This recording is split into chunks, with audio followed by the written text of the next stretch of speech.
We just are getting some breaking news. We've got a live shot there of President-elect Joe Biden getting his COVID-19 vaccine. He and incoming First Lady, Dr. Jill Biden, both doing this publicly, receiving their doses, their first doses of the COVID-19 vaccine in Delaware, following in the footsteps of Vice President Mike Pence and the Second Lady, who we also saw as the death toll, Kayla, in this disease nears 300,000 people in the United States. This is going to be a big part of his administration's task, which is distributing hundreds of millions of vaccine shots in the early part of his administration. And we're just watching here the live shot. Obviously, they're doing this in a sign of confidence and in a show that this is safe, and to listen to the experts and the scientists, as some people are skeptical.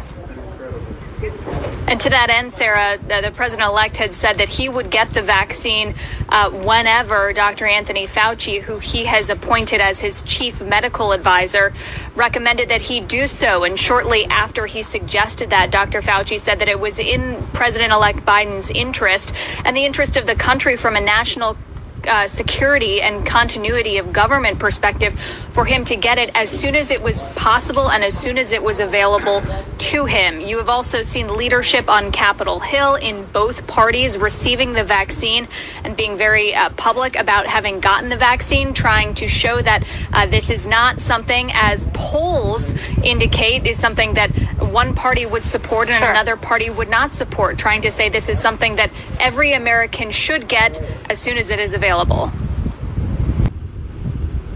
Widely available yet, and there are also a lot of people who still cannot get it. Mario Gabelli, sorry to cut you off there on the stock picks, but we are watching and taking this live shot. Yeah, but this is one of the greatest achievements in American history, and you, the American people, made it happen. But our fight against this virus is not over. Right now, as I speak to you, millions of Americans are still unvaccinated and unprotected. And because of that, their communities are at risk, their friends are at risk, the people that they care about are at risk. This is an even bigger concern because of the Delta variant. So the president did, as you know, test positive. We just got that information from Karine Jean-Pierre, the press secretary. Within the last 5 minutes or so, President Biden was scheduled today to be traveling to Wilkes-Barre, Pennsylvania for an event. Clearly, he's not going to be able to make that trip as a function